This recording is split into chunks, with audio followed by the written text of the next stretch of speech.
Guys, I'm really excited to be here and to be sharing this day with you. And I thank the Board of Governors, Mr. McDonald and the school for giving me the honor to be here. When Richard asked me to speak, he very unhelpfully told me that last year's speaker was His Highness the Aga Khan, spiritual leader to millions. It's a tough act to follow. And so as one does, you try and seek inspiration from the people closest to you. And I talked to my wife, I talked to my children, and my children had interesting feedback around what I should say. My eldest, who's 5, Daddy, talk to them about the towers that you're building and how much of a great dad you are. I was like, yeah, keep that coming. The youngest said, Daddy, you should show them your monkey dance. And, as I said, it's a tough act to follow. Be that as it may, it's really great to be back. I stood at this podium 16 years ago to give the graduation speech on behalf of my graduating class. And, my parents came for the graduation. I have no idea what I said on the date, but I remember them rushing the stage, both in tears, giving me a massive hug. It was really embarrassing, and, it sort of ruined all the street cred I developed at Delaware. As a side note, my parents didn't come this time, which in itself actually is a lesson. After you turn 35, it's actually really hard to impress anyone, even mom.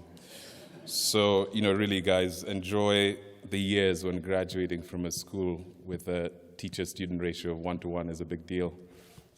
But yes, my graduating from Aiglon was a big deal. It was a big deal for me, and it was a big deal particularly for my parents. Not so much because I had done it, but because it was such an unlikely outcome given where they had come from. My grandparents lived and still live in a village in Meru on the slopes of Mount Kenya. They were mostly uneducated. They worked on coffee farms, back-bending stuff 14 hours a day. They had 18 children, but notwithstanding their relative poverty, they had the foresight to understand that times were changing and that education was a way out of poverty. Somehow they educated all their children. And so my parents ended up being one of the first generation of university-educated Kenyans and took on the baton. They worked hard. They instilled in us the importance of an education. And they sent me to Starehe Boys Center in Nairobi, Kenya, which, like Aiglon, is an amazing school that shares the same philosophy of developing a rounded human being with the tools to realize your purpose in life. Now, this is where it gets interesting. In 1996, Starehe, the school in Kenya, hosted the Round Square Conference in Nairobi. And this is where my path with Aiglon crossed. One of the speakers on the day bailed on the speech last minute, and I was asked, again, in the very last minute to replace him. Again, I had no idea what I said, but it must have been okay. And through that experience, I met Richard and 3 Aiglonians. Those 3 were the most eloquent, worldly, and self-assured, students of the 300 plus there, and I really mean that. We were just blown away. And so I tried to find everything I could about this finishing school where students, could hold their own in conversations from everything from basketball to the ballet, and they just walked with such a swagger. And I desperately wanted to go to Aiglon. Now, the time Aiglon was making the decision to establish the John Collett Scholarship Fund, and I ended up being the first of over 30 recipients of this full scholarship. And in no small part due to Richard and those 3 Aiglon students who I met and who lobbied really hard for me to come. So I came to Aiglon, and it changed my life. Everything was new and amazing. It was a bit like, I was a bit like Eddie Murphy in Coming to America, without the kingdom back home. Looking slightly malnutritioned next to the muscular Russians. But, I didn't care. I was just having so much fun, and I was so alive. I made amazing friends, many of whom are very close to me now, and really capitalized on this amazing world. I loved everything, the meditation, I did debate. Long X showed me Switzerland's natural beauty. Cultural X showed me that ballet was just not for me. I joined the basketball team. I learned to ski, and I was just alive. And it wasn't all finishing school, though. I learned to swear in 8 languages, which is surprisingly helpful in business. I got into my first fight, I got into some trouble, as we all do, but I graduated. And importantly, Aiglon opened some really major doors for me in my life. Without Aiglon, it's unlikely I would have ended up at Stanford, JP Morgan, Oxford, and now doing the very exciting work that I'm doing back in Kenya. But the reality is, I'm not here because of my accomplishments, as proud as I am of them, but I'm really more of a reminder of a couple of things. One is, really the role luck or divine intervention, or whatever you want to put it, plays in our life. And then two, how important people's help is along your journeys. So our stories may be different, our backgrounds may be different, but if you look back at your own life, interrogate your parents and your grandparents, I really suspect you'll find that along their journey, there was luck and there was someone somewhere who gave them a helping hand and who believed in them and who helped take them to the next level. Aiglon did this for me, and I'm eternally grateful. And so, like you, I have a responsibility and an obligation as we go along life to improve other people's journeys. And what I would say is the how, is up to you. But the now is the when is now. And to paraphrase Anne Frank in one of the most beautiful observations in the world, isn't it remarkable that you don't have to wait a single minute to improve other people's journeys? So, like you, graduating class, I'm commencing a new chapter in my life, the second act. And like you, I'll face many choices, many forks in the road. And one lesson I'd like to share with you over the last 18 years as you graduate is, don't confuse the route with the journey. If it's a regret, and I don't have many regrets, but if there's a regret I had over the last 18 years is that I spent too much time stressing about the route, whether my next move was the right one, whether it was consistent with this naive master plan that I'd sort of created for myself.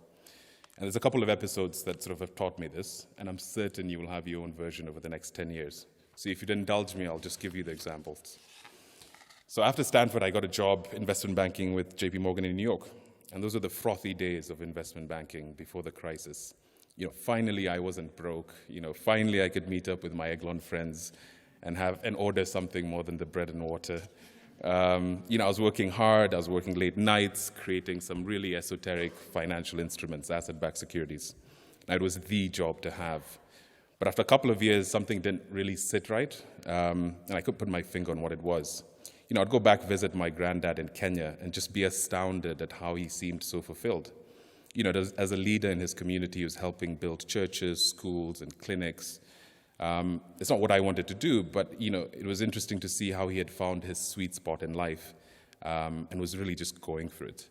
Spending time with him exacerbated my growing doubts that what I was doing was really of no meaning to me and where I had come from. So I resigned from JP Morgan. I left behind a big bonus, but I was proud of myself. Now I knew I wanted to refocus my life and my career on Africa, but I didn't know how. So, I pulled the ultimate get-out-of-jail-free card, went to graduate school, applied to graduate school. Now, I desperately wanted to go to Harvard Business School, just like I wanted to go to Aiglon. I felt it was destined, but I didn't get in. I was crushed. My experience to date had been, if you work hard, if you apply yourself on something, and you go for it, you'll get it. Well, I did all those things, but I didn't get it. And so for months, I felt like I'd let the team down. And I'd really forgotten the role that luck plays in these things. So I went to Oxford instead, and I know it's absurd that I positioned that as a bad thing, and I was really dumb to do that. And it turns out that Oxford was great. It's there that I met my wife and the mother of my 3 kids. And it was through Oxford that I met people who introduced me to the world of private equity in Africa, work that I'm currently in and find extremely fulfilling. So I spend my professional life now investing in businesses and projects across Africa, backing some incredible entrepreneurs and ideas. It's not charity. We make a healthy profit for the risks that we take. But, the impact of what we do it's immediate, it's positive, and it's appreciated. It's the ultimate win-win. And so I'm fortunate also to be in the middle of the action at a special time in Africa's history. There's a quiet renaissance ongoing. tens of millions of people a year being lifted out of poverty. Consistently, the top 10 growing economies in the world are in Africa over the last 10 years.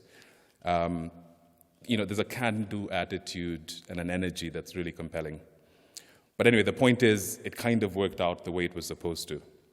So let me be clear, it's not about luck. You will make your own luck. Work hard, be ambitious, but don't waste your time, as I did, stressing out about outcomes that are outside of your control.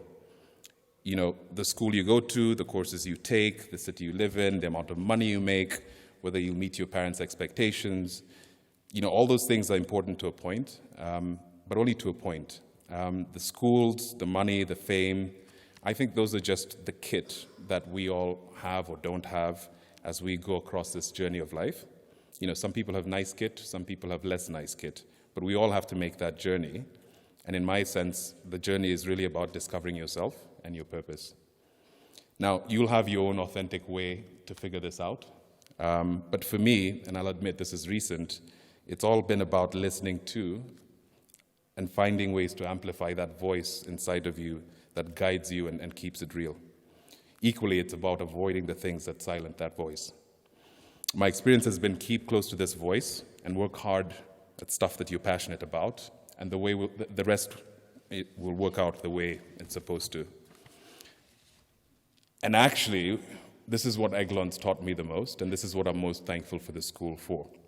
Over the last 18 years, I think I've been happiest and I've made the best decisions when I've been balanced, when I've been spiritual, when I've been working out, when I've been spending quality time with close friends and family, when I've been in nature, when I've been learning, when I've been working on something that I felt was meaningful, and importantly, when I was helping someone along their journey. Those things for me have made my voice clearer and louder. And when I look back at Aiglon, that's actually the entire point. It's armed us with the tools that make that voice clearer and louder. Now, some of the tools may not work for you. You may park the entire toolbox in the shed for a few years, and that's fine.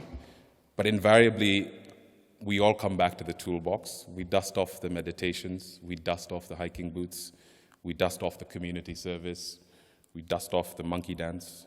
But we come back to the toolbox. And so my hope for you is that you dust the toolbox off often and you do it soon. And in doing so, I promise you that you will be happier for it and someone somewhere in the world will be better off for it. So thank you very much, guys, and congratulations again.